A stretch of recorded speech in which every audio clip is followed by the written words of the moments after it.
श्री स्वामी समर्थ. नमस्कार मंडळी, स्वागत आहे तुमचं आपल्या या मराठी यूट्यूब चॅनलमध्ये. स्वामींच्या कृपेने आपला दिवस आनंदात जाओ हीच मी स्वामींच्या चरणी प्रार्थना करते आणि आजच्या नवीन व्हिडिओला सुरुवात करूया. तर 2 मार्च वार सोमवार या दिवशी आलेली आहे होळी. दरवर्षी फेब्रुवारी महिना संपल्यानंतर पहिला मोठा सण आहे. तर तो आनंद आणि जीवनामध्ये सुख समृद्धी येण्यासाठी घरातील वातावरण शुद्ध करणारा हा सण म्हणजे होळी. हा सण यावर्षी फाल्गुन महिन्यात आलेला आहे. जो सण आहे तर तो म्हणजे होळी. तर फाल्गुन पौर्णिमेला हुताशनी पौर्णिमा किंवा शिमगा या नावाने ओळखले जाते. तर हा सण झालेले नकळत कळत काही चुका आहे तर त्या माफ करण्याचं काम करत असतो. हा सण खरे तर जुने जे वाईट असलेले विचार जे आहे तर ते सोडून नव्याने स्वागतसाठी सिद्ध होण्याचा मोठाच पहिला सण म्हणून ओळखला जातो.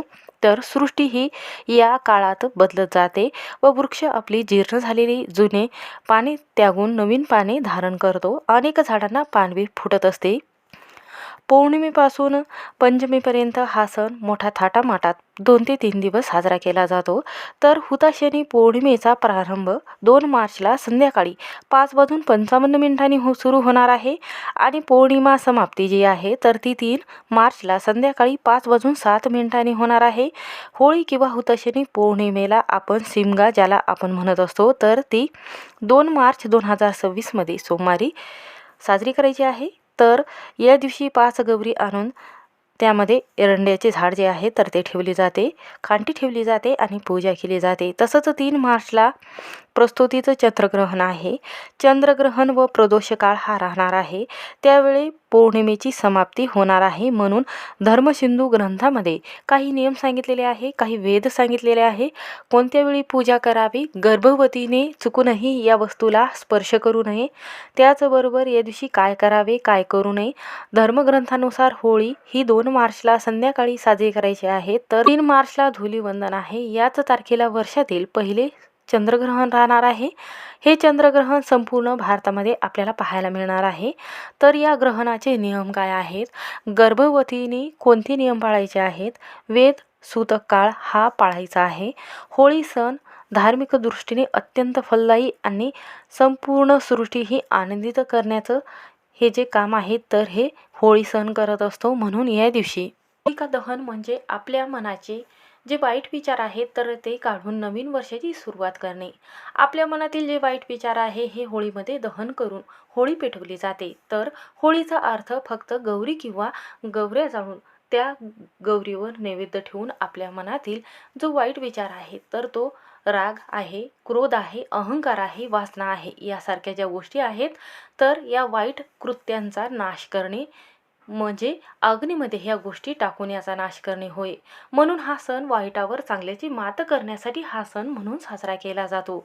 यामध्ये आपली जी नकारात्मकता आहे मनामध्ये तर ती काढायची आहे, ते काम करायचं आहे. आणि होळी साजरी करत असताना ग्रंथामध्ये होळीच्या दिवशी झालेले जे काही कथा आहे, काही कृत्य आहेत तर या दिवशी हा सण खूप महत्त्वाचा असल्यामुळे तर काही गोष्टी सांगितल्या गेलेल्या आहेत, काही कथा सांगितल्या गेलेल्या आहेत, काही नियम आहेत.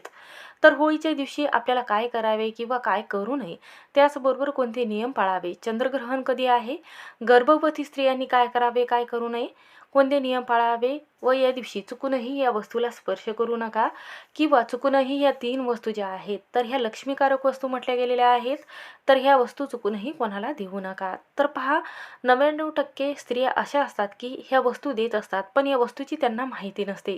म्हणून या वस्तूमुळे काय होते की आपल्या घरामध्ये दारिद्र्य वास करत असते. पहा, आपण या होळीच्या पवित्र तिथीच्या दिवशी जर आपल्या घरातून ह्या 3 वस्तू जर एखाद्या स्त्रीला जर दिल्या तर लक्ष्मी ही घरातून कायमची निघून जाईल. घरामध्ये दारिद्र्य वास करेल, घरामध्ये आर्थिक समस्या तुम्हाला जाणवायला लागेल, घरामध्ये दारिद्र्य ही नक्कीच वास करेल. तर घरामध्ये वादविवाद होईल, कलह होईल, पती पत्नीमध्ये वाद होईल, घरामध्ये एकोपा राहणार नाही, घरात अखंड लक्ष्मी राहणार नाही, घरात एवढं आजारपण वाढेल की मुले जे आहेत तर ते आजारी पडतील, एकमेकामध्ये प्रेम राहणार नाही. तर अशा कोणत्या वस्तू आहेत ज्या चुकूनही कोणी कितीही मागितल्या तरी द्यायच्या नाही. याबद्दलची सविस्तर माहिती आपण या व्हिडिओमध्ये जाणून घेणार आहोत. त्यामुळे व्हिडिओ हा शेवटपर्यंत नक्की पहा. चॅनलवर नवीन असाल तर नक्की सबस्क्राईब करा. कमेंटमध्ये श्री स्वामी समर्थ लिहायला विसरू नका. तर पहा, तर ज्या वस्तू मी तुम्हाला सांगत आहे, तर ह्या वस्तू दिल्याने काय होते, तर पहा आपल्या घरामध्ये लक्ष्मी स्थिर राहत नाही, पैसा स्थिर राहत नाही. तर ह्या वस्तू आहेत, तर ह्या वस्तू तुम्हाला धुलीवंदनच्या दिवशी चुकूनही द्यायच्या नाहीत. ज्याला आपण शिमगा म्हणत असतो, तर या दिवशीही तुम्हाला द्यायच्या नाही. तर 2 मार्चला आपल्याला होळी साजरी करायची आहे आणि जे धुलीवंदन आहे तर ते 3 मार्चला आपल्याला साजरी करायचं आहे. तर शिमगा या दिवशी, धुलीवंदनच्या दिवशी आपल्या मनातील जो राग आहे हा शांत करण्यासाठी आपण जी होळी आहे तर ती साजरी करत असतो.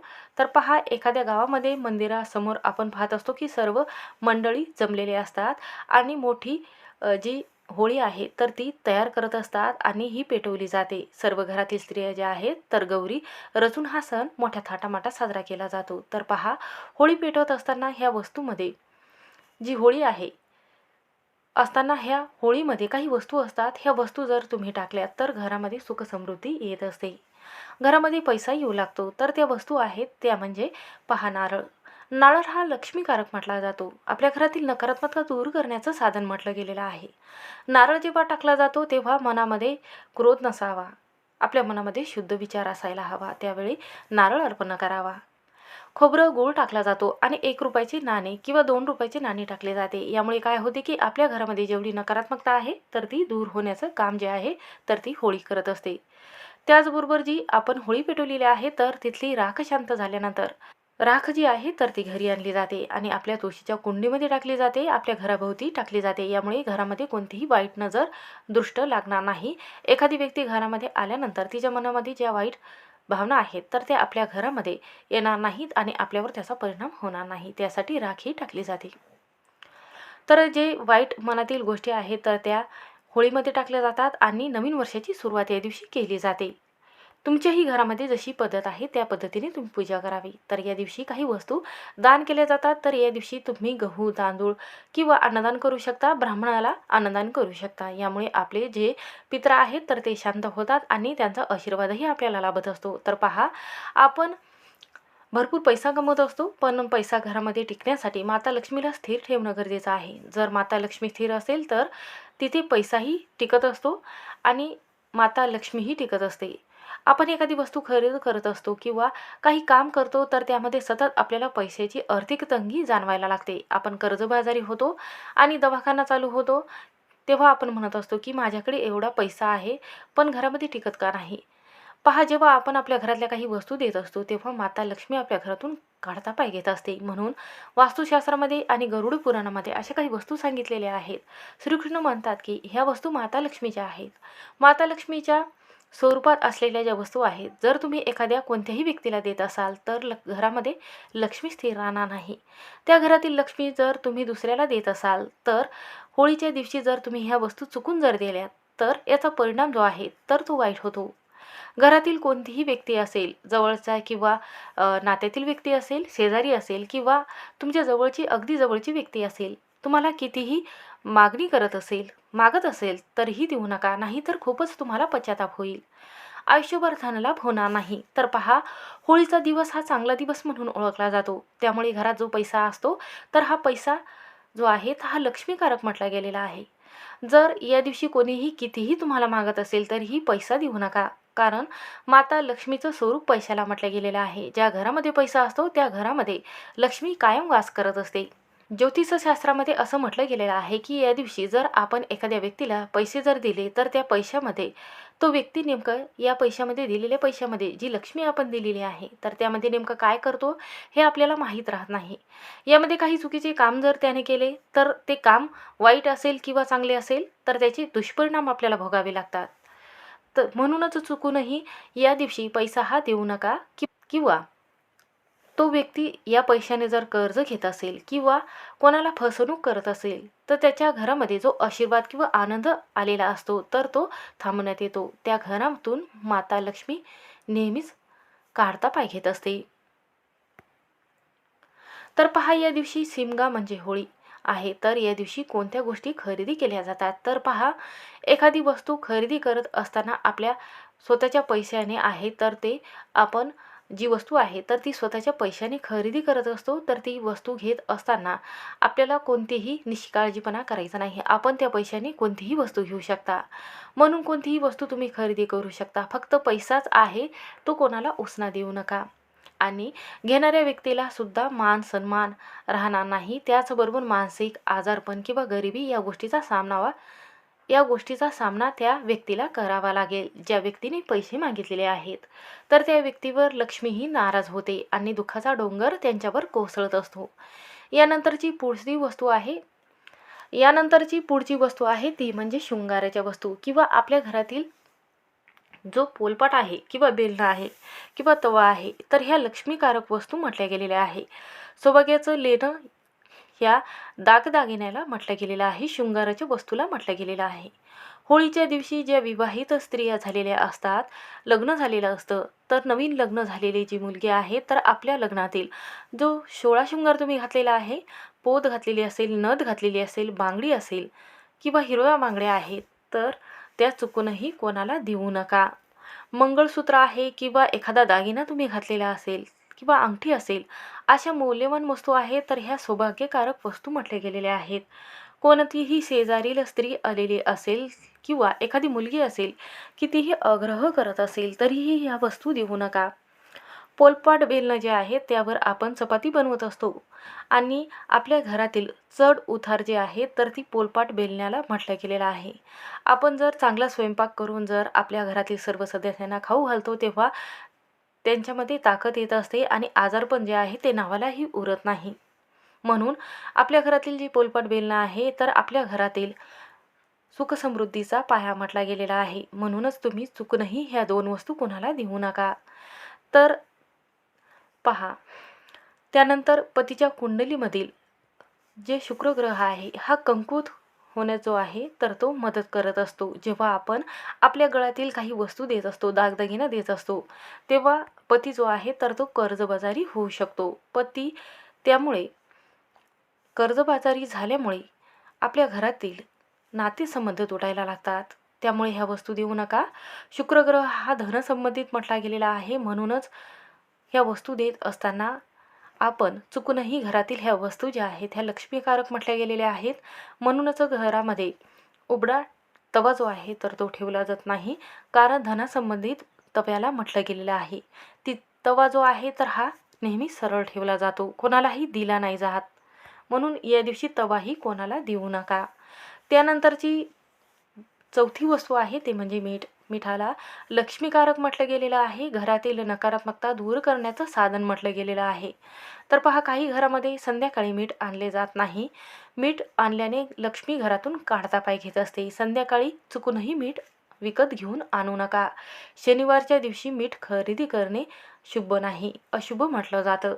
म्हणूनच मीठ हे लक्ष्मीकारक म्हटल्यामुळे आणि समुद्र मंथनातून या मिठाची उत्पत्ती झाल्यामुळे म्हणूनच या दिवशी कोणी कितीही मीठ मागितले तरी देऊ नका, नाहीतर तुम्ही कर्जबाजारी व्हाल, घरामध्ये नकारात्मकता शिरेल, दारिद्र्य वास करेल. म्हणून या दिवशी मीठ देणे, मिठाचे दान करणे चुकीचे म्हटले गेलेले आहे. त्याचबरोबर या दिवशी आपल्या घरामध्ये जी खडी साखर आहे, साखर ज्याला आपण म्हणत असतो, जो नैवेद्य म्हणून देवाला आपण ठेवत असतो, ती सुद्धा जे पदार्थ आहे तर ते कोणाला देऊ नका. होळीच्या दिवशी आनंद आणि गोडी साजरा करणारा हा दिवस आहे. या दिवशी जर आपण घरातील गोड पदार्थ साखर दिल्याने गोडावा हा कायमचा बंद होतो. यामुळे शुक्र ग्रह जो आहे तर याचा प्रभाव कमजोर होतो आणि पैशाच्या संबंधित तुम्हाला त्रास जाणवू लागतो. शुक्र ग्रह हा कमकुवत होतो आणि तुमच्या घरामध्ये आनंद टिकून ठेवण्याचं काम करत नाही. आपल्या कुंडलीमध्ये याचा प्रभाव जो आहे हा वाढला तर घरामध्ये थकवा जाणवतो, नकारात्मकता जाणवते आणि आजारपण येते. पौर्णिमेच्या दिवशी तांदूळ हे दान करू नये किंवा पौर्णिमेच्या दिवशी तांदूळ किंवा दूध, दही, ताक ह्या पांढऱ्या रंगाच्या वस्तू आहेत तर ह्या कोणाला देऊ नका. हे लक्ष्मीकारक म्हटले गेलेले आहेत. यामुळे आपल्या घरामध्ये आर्थिक समस्या येतात, दारिद्र्य जाणवायला लागते. तसंच घरात असणारा जो झाडू आहे हा झाडू लक्ष्मी जी आहे तर ती घरामध्ये आपल्या घरातील जी अलक्ष्मी आहे तर ती काढून देण्याचं काम हे झाडू करत असतो, कारण झाडूला लक्ष्मीकारक म्हटलं गेलेलं आहे. तर पहा, आपल्या शेजारी काही व्यक्ती असतात तर बाहेरचं झाडण्याकरिता झाडू हा लांब ठेवलेला असतो स्वतःचा, त्यामुळे आपला झाडू जवळचा आहे तर ते मागत असतात. पण चुकूनही लक्ष्मीकारक झाडूला म्हटलं गेलेलं आहे. म्हणूनच आपल्या घरातील लक्ष्मी जी आहे तर ती चुकूनही कोणाला देऊ नका. तर वास्तुशास्त्रामध्ये असं म्हटलं गेलेलं आहे की चुकीचं लक्ष्मी का तर वास्तुशास्त्रामध्ये असं म्हटलं गेलेलं आहे की झाडू जो आहे तर हा लक्ष्मीपूजनच्या दिवशी आपण देवीचं स्वरूप समजून याची पूजा करत असतो. याला लाल धागा बनत असतो. जर आपण एखाद्या स्त्रीला जर दिला तर लक्ष्मी जी आहे तर ती कायमची आपले घर जे आहे तर ती सोडून जात असते आणि आपल्या घरामध्ये दारिद्र्य वास करत असते. तर होळीच्या दिवशी पिवळा रंग किंवा लाल रंगाची साडी घालण्याची आहे किंवा तुम्ही कोणताही रंग परिधान करू शकता. पण असा जो रंग आहे तर तो पूजेमध्ये वर्ज्य म्हटला गेलेला आहे. तर तो पूर्ण पांढरा रंग आणि काळ्या रंगाची साडी घालू नका. त्यामुळे काय होते की नकारात्मकता वाढते. तर पहा, काळा रंग जो आहे तर हा नकारात्मकता शोषून घेण्याचं काम करतो. घरातील सर्व सदस्यांनी कोणतेही रंगाची कपडे जे आहे तर ते परिधान करू शकता. पण काळा आणि पांढरा रंग चुकूनही घालू नका. घरातील सर्व सदस्यांनी हा नियम पाळायचा आहे. होळी दहन करत असताना शुद्ध मनाने आपल्याला पाणी अर्पण करायचं आहे, हळदी कुंकू अर्पण करायचं आहे, नारळ त्याचबरोबर 1 रुपयाचे नाणे अर्पण करावे आणि पूर्ण श्रद्धेने अर्पण करावे. आणि त्यानंतर आपले जे केस आहे तर ते चुकूनही मोकळी सोडूनही वेणी घालायची आहे, डोक्यावर पदर घ्यायचा आहे, ओढणी घ्यायची आहे आणि त्यानंतर पूजा करायची आहे. जसं आजी आजोबा आपल्याला सांगतात की डोक्यावर पदर असावा पूजा करत असताना, त्यामुळे डोक्यावरील जो ताण आहे तर तो कमी होतो. हा नियम पाळत असताना पुरुषांनीही आपल्या डोक्यावर टोपी किंवा रुमाल घ्यायचा आहे. सत्यनारायणची पूजा कोणत्या वेळी करावी तर पहा, 2 तारखेला पौर्णिमा आहे, 2 मार्चला. त्या दिवशी संध्याकाळी आपल्याला पौर्णिमा साजरी करायची आहे आणि 2 मार्चला आपल्याला संध्याकाळी 6 नंतर पूजा करायची आहे. पौर्णिमेची सत्यनारायणची पूजा मांडायची आहे. तर तुम्ही 8 वाजेपर्यंत पूजाही मांडू शकता. तर होलिका दहन तुम्ही संध्याकाळी करू शकता 6 नंतर आणि शुभमुहूर्त असणार आहे 6:30 वाजल्यापासून तर 8:30 वाजेपर्यंत शुभमुहूर्त राहणार आहे. या वेळेमध्ये तुम्ही होलिका दहन करू शकता. होलिका दहन समाप्ती जी आहे तर ती मंगळवारी होणार आहे. म्हणून आपल्याला होलिका दहन जे आहे तर ते 2 मार्चला करायचं आहे. श्री सत्यनारायण देवाची पूजा ही सोमवारी आपल्याला करायची आहे. अशा पद्धतीने होलिका दहन आणि आपल्या मनातील जे राग आहे, अहंकार आहे तर तो काढून एकमेकाबद्दल प्रेम व गोडवा ठेवावा आणि हा सण मोठ्या थाटामाटात साजरा करावा. तर याचे नियम जे आहेत तर ते असे आहेत. तर होलिकाची पूजा झाल्यानंतर असं म्हणतात की होलिका दहन नेहमी भद्र काळ झाल्यानंतर करावं.